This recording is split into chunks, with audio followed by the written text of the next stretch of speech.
One Piece! This is One Piece chapter 1033, Shimotsuki Kozaburo. I did it. I got through the name. I'm very excited. Josh, man, Chris. You wanted to open us up with something? Yes, my theory about the front cover page story theory. This isn't a frog. Those are penguins. What? Those are penguins. Yes, they sure are. But what are them and the penguins sitting on? Icebergs? Ice. Who was the last person we seen Smoker talking to? Oh, Aokiji? He's chilling with Aokiji. No pun intended. That's possibility. Although Aokiji is not part of the... Why does that matter? Aokiji's not part of the Marines anymore. He can't be chilling with him. Yeah, but isn't there like a secret thing? What's sword again?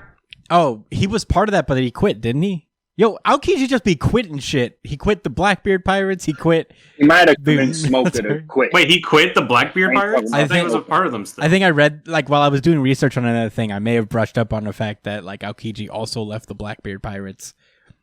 But I could be wrong about it. Brian, if you want to look that up to be sure, I could be wrong. The last I checked, he said he was affiliated with them. Yeah, he was affiliated with them. It was in my research of another thing that I saw that. So I could be wrong. Brian looked that up, but in the meantime, I'm looking into it right now. Yeah, I suppose we should get the chapter started. Last we left off. No, he's still with the Blackbeard Pirates, by the way. Okay, cool. Then I misread that. My bad. We started off with Zoro just getting drained of his haki by Enma after hearing the samisen play of Hiyori. And he was just like, Enma! And we get the finishing of that sentence where he says, "Who gave you permission to unleash your power?" And Zoro's arm goes back to full strength. King takes this opportunity to attack Zoro from behind. He pulls up in front of him directly and is like, "Yo." And Zoro's like, "Here." Zoro's like, "What are you doing?" And he stabs King in the gut, and King is just like, jackpot. And then he explodes right in front of Zoro's face. We cut then over to the Pleasure Hall, the Left Brain Tower, the Skull Dome, with Sanji talking to Queen about King's, backstory. Queen is just like, ha ha ha, Zoro will never defeat King. That guy is a remnant of the extinct Lunarians, a monster capable of surviving in any natural environment. You was a snitch, bro. Dry snitching for no reason. Why is he telling this nigga all of that? Well, because Sanji... Is he Sanji... hoping that he'll gain favor and he'll put the suit on or something? I mean, it's too late. He destroyed it. So we don't seen him break it. I really wish he would have crushed it like a can of soup or something, or raviolis. Yeah. No, he stomped on it and exploded. It would have been satisfying, but he crushed it just like a can, like an aluminum can. It just exploded. Oh well. Opportunity lost. Yeah, but in any case, he's talking about how in the distant past, the Lunarians actually were known as gods, apparently. And Sanji's like, well, if they were gods, then how would they have died out? And Queen's like, want to know? Grab a history book or keep reading One Piece to find out. But anyway, we cut back to the battle. Zoro seems to have survived the dead, point blank to the face explosion that he took. And he uses his Deathline song attack to crack King, but it doesn't work. He does that weird... I guess it's one of his stronger moves, apparently. Yeah. I don't know. I can't keep track of these now. Yeah, he uses... King then uses that weird attack where he pulls his crown back again. I never thought we'd see that again. He's just like, Imperial. It's a good attack, bro. I mean, yeah. I thought it was a one goof attack that we probably wouldn't see again. But I'm glad we did, because it's still a funny face. Anyway, he pulls it back, does the thing. Enma starts acting up again, which doesn't allow Zoro to really recover in time. He gets slashed in the side as the head goes directly through the rock causing everybody to fall. Zoro loses tracks of his Kitetsu 3, the sword that he got back in Rogue Town. We get a little flashback, a reminder. Apparently, we're reminded that sword was made by the long nose guy from back early in the arc of Wano, the bladesmith that's been looking after Otama. I think that's her name. Yeah, Mr. Tengu Mask. Yeah, Mr. Tengu Mask. And extra length on the nose. Yeah, double length. That's double the length of Usopp's nose. He gets in the middle of his flashback. King gets a good fucking kick in on Zoro, and he drops the Wado Ichimonji, but not too far. He manages to grab it, and we get a little flashback reminder of how he got that sword. It was the sword of Kuina, his childhood rival, that fell down D stairs. I remember her. That's still funny. That's probably one of the funniest One Piece memes I've ever heard. Is people harping on how Kuina was killed by down D stairs. Yeah. Pretty incredible. I'm telling you, it's the curse of D. Yeah, the will of D. That was D. King doesn't really let up the attacks.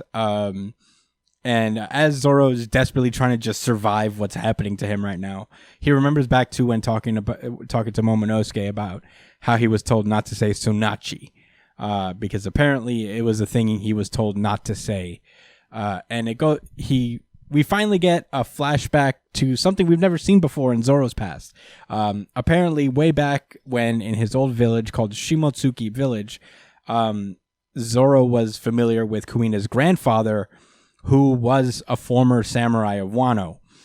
And a brand new character. Oh, yeah. Aha. Oda didn't plan this one. Gotcha. Probably not. It's all right, though. It's all right. He's only human. Well, yes and no. There was always this theory that that the guy who trained Zoro as a child was from Wano. So that's kind of a yes and no answer, because that guy is this guy, his son. Because Kuina is his granddaughter. So that would make this guy his son. So technically, yes and no. Could be a thing. All right. It could. Right. I would call it, you know what? I'll say this. It could be a nice swerve where he didn't superintend it, but he gave himself enough leeway to dodge the ass pull accusation. He maneuvered it. I mean, if you're going to do an ass pull, you got to do it right. And, Odas are flawless because you never know. Yeah. I mean, I'll tell you what. It taught me that the best way to pull off an ass pull is to leave space for you to maneuver around. Oh, I thought you meant leave for space. Yeah, wow, really? No. I want to hear where this is going. No, never. No, just leave space in general in your story so you can maneuver around plot loopholes, I guess. But anyway, we meet him, the old man of the village known as Shimotsuki. He is basically a swordsmith who gave Zoro his first swords, apparently mostly because all he can make is just garbage, dull blades at this point. So he's use them for practice if you want. His quality anyway. Yeah, for his usual quality. He starts to talk about the philosophy of swords and how they're like a kitchen knife, but for murder. Which is interesting because kitchen knives could also be used for murder. And a blacksmith hones his craft so his weapons are better at killing than any other. And he talks about how swords have their own personality and the masters have to dominate them and bend it to their will. And a lot of people who can't do that shit tend to call swords cursed, as opposed to just very strong swords that are hard to master in general. Right. And the stigma. A samurai stigma. Yeah. And he starts talking about this sword that he made when he was a young man. It was the best sword he ever made. It was so fucking nice, he gave it the name of the king who watches over hell. And that's when Zoro's like, whoa, Enma. And he starts putting stuff together. He's like, my village is named for Shimotsuki, but was it not a coincidence after all? And he remembers the legends of apparently how his home village was built by pirates. And I wish we had that in real life where we could put the math behind us. Just like...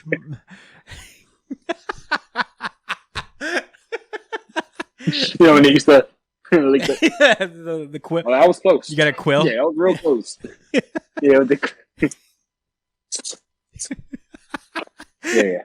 Yeah, yeah. No, I forget that Zoro's like halfway retarded, and nobody else really knows his personal business like that. This is very true. Like Zoro is probably checks out. Zoro's probably the one we know the least. Like his flashback, Usopp's too. Both of their flashbacks were like less than a chapter long. So. I think everybody. That's why I don't remember his dad. Yeah. Right? Yeah. It's like, I don't really have a past. My past is 3 pages. And the Giants and all of that. Yeah. Yeah. That all happened. Elbaf being important and his dad, all of that was all in one page, right? Imagine that. Cool. Then Odin got like a volume and a half of flashback. Well, there's levels to this shit, right? For sure.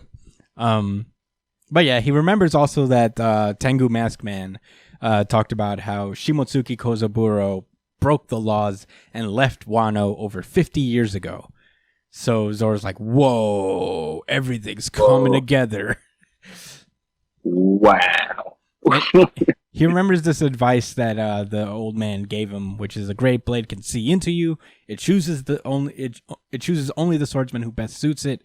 And he remembers what the guy from Rogue Town also told him, is that like the sword chooses its wielder. And Zoro starts to like really like reminisce about what he's been doing. He's like, it came to me, it chose me, so it could test me. He said, a sword is honest and direct, not wicked. Yes, it's true. It was my strength that was lacking. And he starts to think, it's like, wow, even with so much hockey being trained away, Odin wielded you as you were light as a feather, Enma. That was pretty cool. Yeah. To think about it like that. Yeah. Like, it was just no ordinary sword. Yeah. I mean, it was a lot more than just the stigma. I mean, it's draining his fucking life force. Yeah, for real. That legend has grown so much from like back in the day when that old man from Rogue Town first said it, where he was like, "Don't be careful with these swords, man." But now it's for real. Dead ass. Yeah. And some more ops pull up to just like try to take Zoro from behind and kill him. And all the while Zoro, some more fodder enemies, Yeah. Some goons. Zoro's just thinking to himself as this is happening. He's like, how should I stabilize my haki then? If I have to keep exuding it at this level, it'll kill me. No, that's perfect. And as the goons get closer, they get knocked out by Zoro's haki. Yep. Yeah. And then King is like, I see. So you intend to be a king then. And the chapter ends with Zoro proclaiming, that's right. I've got to keep my promise to my captain and my best friend. RGC? Can you guys say that? Certified really good chapter? Yeah, I'm RGCing this one. Oh. Wow, I'm genuinely surprised. What? I mean, it's okay if it's not yours. Not my RGC. I'm Whoa. sorry. Damn, wow. You know what? It always goes. I knew you would vote for this, and I thought Brian would be like, as much as he would love to. All right. It's not. It's just not my RGC. That's fair. Hey, that's fair. But it's second place. If that means anything, it does mean something. I just want to claim this. I went back a few episodes and listened to a couple episodes to try to find out when we were talking about this. And I just want to be clear on something, okay? Technically speaking, Brian called this. However, we also called it.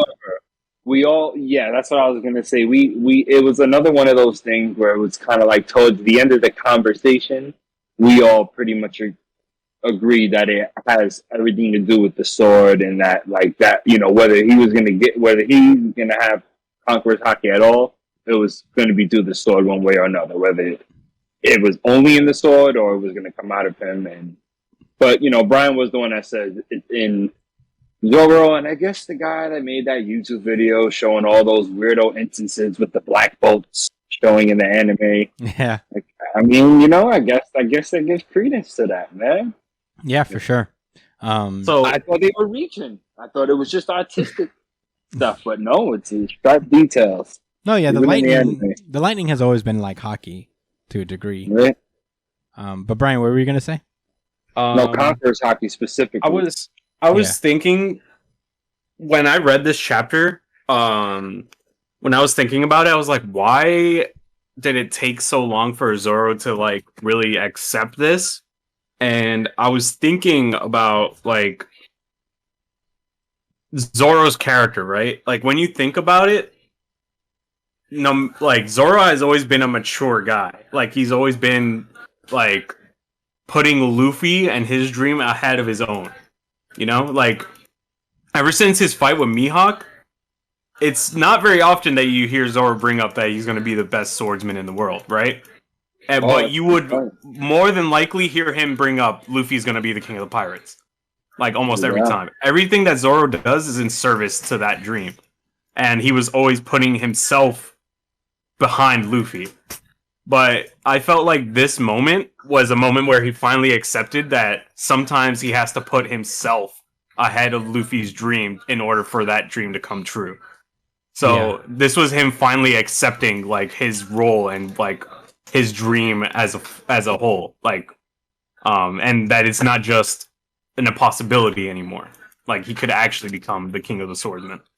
I agree with this. I think like that's always been the thing with Zoro is that he's always like the becoming the world's greatest swordsman was always his dream, but now it's also a secondary thing that his being the world's greatest swordsman will be a great help of Luffy becoming king of the pirates.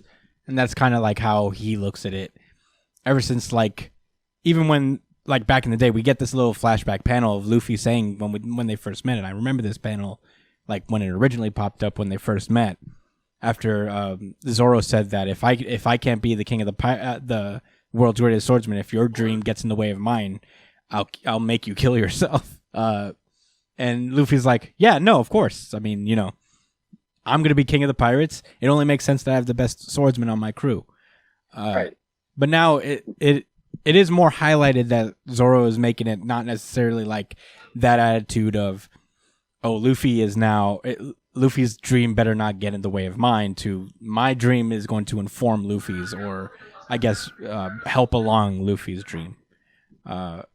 It's pretty cool. I also wanted to add it in before anything else. There's this panel where Zoro has the two swords and the clouds and the lightning are popping out of it.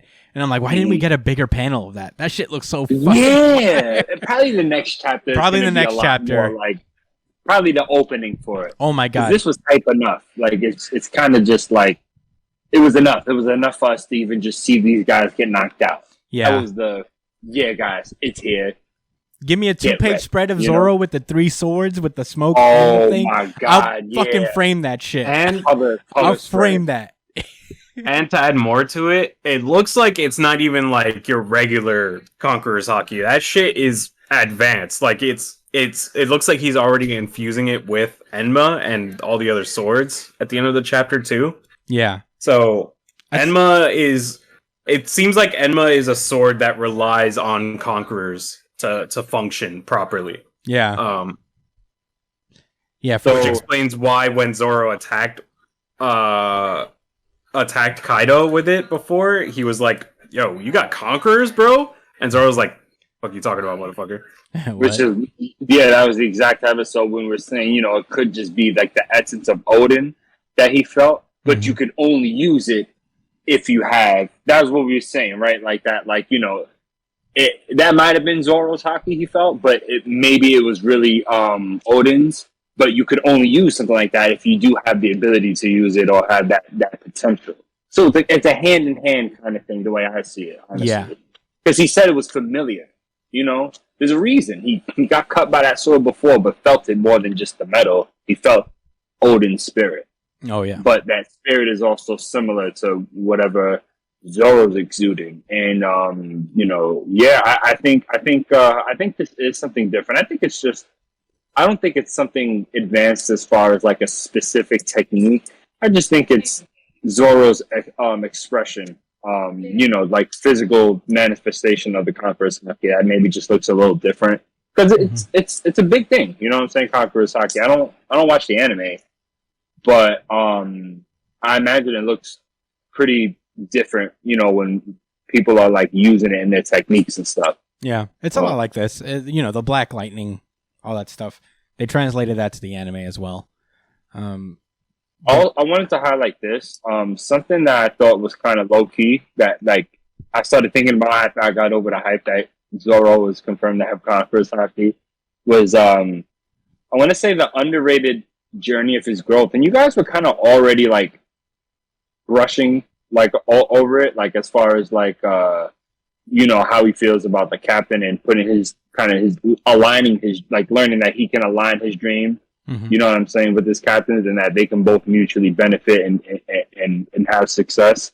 You know, I'm gonna tell y'all this. I feel like that's something that Zoro always kind of understood, but to me, Zoro was always mature in a way that, like, I felt like he understood the weight of life. You know what I'm saying, and he respected life, and he respected, like, you know, learning and bettering yourself, and that's why that's a big reason he respected Luffy, because you know he was about his shit. You know, he's not a liar. He was someone that wanted to bring change to the world in his own way, and you know, it takes someone with you know, a certain level of maturity to see something like that and appreciate it and be moved to the point that you go on a fucking trip around the world with this guy, you know. And saying like, yeah, we're gonna do this together. That takes you know, some could say that's immature, I guess, you know, to just kind of go on a whim, but he didn't really have much going for him on that island anyway. And like we all said, Zoro did have his own motivations anyway. It was mutual. So with all of that said, the reason why I say, like, you know, when I mentioned his subtle growth, I feel like a lot of the growth came in learning through his experiences. Because even though he had that kind of sage understanding almost of maybe life or whatever, leaving the island, he was still put in a whole lot of situations where he had to test himself, and in more than one, not just physical or combat, but, you know, like helping out his teammates, trying to make a decision on, like, you know, who to save and what to do, like with the varying townspeople. All of this was built up, in my opinion, to this moment, which is like, I don't know, maybe it may seem not like it's not that big, but him understanding that, like, he is a king, that he is a leader, and because that's what I'm getting from this. That's what I'm getting from this situation. Because why he says, so you intend to be a king then, unless like the translation is really weird or different. I think he's almost asking him like, oh, like I thought you were just like his second in command, like, you know, what's this going on? And that was Zoro unlocking his understanding that he needs to be better, you know, in order for him to be, I guess, like his own leader. And that still aligns. Like, maybe it's not that he shied away from it, but it was something he never thought. You know, he just kind of kept himself in his lane. And now he's saying, nah, I can expand and do so much more. Because even when he learned more with Mihawk, that was just swordsman stuff that he's kind of comfortable with, has been around his entire life. He's never really had to be a leader, you know? And this is giving him more rank, in my opinion, or more what's the word I'm looking for? Validation to being a second in command. Because honestly, if you ask me, I don't think it would have been smart for him to be second in command. I think Robin would have made a better leader, or Jinbei at this point, if Luffy was to go down. Now, after seeing something like this, he doesn't have to be this huge communicator. He just has to be someone that understands they have to make certain decisions, and this is what that's all about, man. Yeah, no, in my opinion, I definitely agree with you. I mean, you know, it's within the context of what they're saying. You know, that's just yeah. That's a lot to pull from, like, these little things, and I think that's exactly what they're trying to say. You know, is that Zoro is just coming into his own. There is something to be said. more than just a fighter. Yeah. You know, As a person. and as Luffy's friend, you know, as a true leader and as a man, as a grown up. You know, when I say man, I mean, you know, as someone that you get it. Yeah. A true, mature, complete adult. Yeah. Fun fact: Zoro's older than Luffy by about 2 years. He's That's dope. You know, he's followed Luffy. Luffy is technically like Oda has kind of ordered the Straw Hats into like a family dynamic. Luffy would be like the second youngest. And Chopper would obviously be the youngest, or Zoro being the oldest son. And it's Sanji's second, you said, right? Sanji's the second son. Yeah. Nami's I think like Nami's either before or after Usopp. Usopp is the third son, Luffy's fourth, Chopper's fifth, and I think Nami is between Usopp and Sanji. Jinbei, I don't know where he lands because he just died. No, Frankie's the dad. Frankie's the dad. Robin's the mom. Brooke is the grandpa. Wow. And I guess Jinbei would be cool ass uncle. Yeah, he's got cool uncle Jinbei. energy. He's got cool uncle energy for sure. Yo, he does.